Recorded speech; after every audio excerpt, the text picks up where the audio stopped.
জয়গুরু সুপ্রভাত। পরমপিতা রাতুলডাঙ্গা চরণে ভক্তিপূর্ণ ভূমিষ্ঠ প্রণাম জানিয়ে শুরু করছে দীপরক্ষী গ্রন্থ থেকে পাঠ।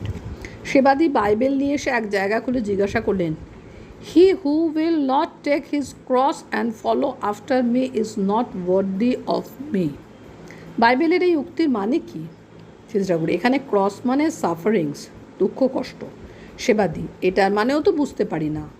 He who has found his life will lose it, and he who loses his life for my sake will find it.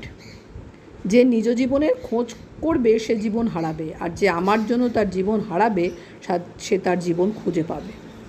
সেটা তার মানে তুমি যদি নিজের স্বার্থ দেখে দেখে চলো তাহলে জীবন হারাবে, আর যদি আমার স্বার্থ পরিপূরণে তৎপর হও তবে অনন্ত জীবন লাভ করবে।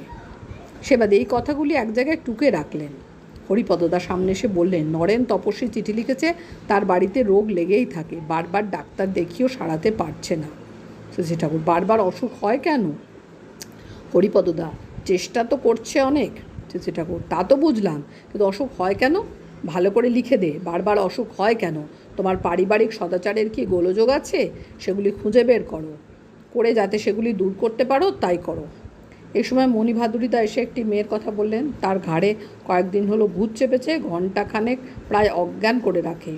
মুখ দিয়ে বলায়, তুই দীক্ষা নিলি কেন ইত্যাদি, অত্যাচার খুব করছে। সেটা হরিপদর ওষুধ খেলে বোধহয় ভূত যায়। জিজ্ঞাসা করে দেখতো। মণিদা তার বাড়ির লোক খুব কাতর হয়ে লিখেছে। সেটা ওই ওষুধের কথা শুনে লিখে দিস, আর লিখে দে ভালোভাবে নাম ধ্যান করো, সদাচার পালন করে চলো, আর অন্তর খুব পবিত্র রেখো। মণিদা প্রণাম করে উঠে গেলেন। একটি বিবাহিতা মেয়ে এতক্ষণ শ্রী ঠাকুরের দিকে একদৃষ্টে তাকিয়েছিলেন। এইবার তার কাছে সে কান্নায় ভেঙে পড়ে বলল, আমার যেখানে বিয়ে দিয়েছে আমি আর সেখানে যাব না। স্বামী মদ গাঁজা খায়, একদম বুদ্ধি নেই, আমাকে জোর করে বিয়ে দিয়েছে। শ্রী ঠাকুর, কে দিয়েছে? মেয়েটি। বাবা। যেটা তোর বাবাকে ডেকে নিয়ে আয়।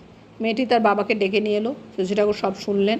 তারপর বলছেন, যাকে স্বামী বলে গ্রহণ করেছো তার যদি শতদোষও থাকে, তোমার মধ্যে গুণ থাকলে কিন্তু তাকে এক মুহূর্তে ঠিক করে ফেলতে পারো। সেই কোন রাজার মেয়ে অত বড় মূর্খ কালিদাসকে অমর কবি কালিদাস করে তুলল? সে তো কালিদাসকে 3 তুড়ি দিয়ে উড়ায় দিতে পারত, তা কিন্তু দেয়নি। নিজের গুণ থাকা চাই। কেউ হয়তো তোর স্বামী সম্বন্ধে কইছে, মুখ বিকৃত স্বরে বলছেন, ও মা দেখিছ ওর স্বামী মাগি বাড়ি যায়, মদ গাঁজা খায়, কি কালো কুৎসিত্রে বাবা মা গো, আর অমনি হয়ে গেল। তাহলে হবে না কিন্তু। কালিদাসের এক্সাম্পল মনে রাখিস, কত বড় মূর্খকে পণ্ডিত করে তুলল। মেয়ের গুণ থাকলেই হলো। স্বামীকে সে এক লহমায় ঠিক করে দিতে পারে। বাবায় জন্ম দিচ্ছে, বাবার নাম যদি রাখতে না পারিস তাহলে আর কি হলো। জয়গুরু বন্দে পুরুষোত্তম।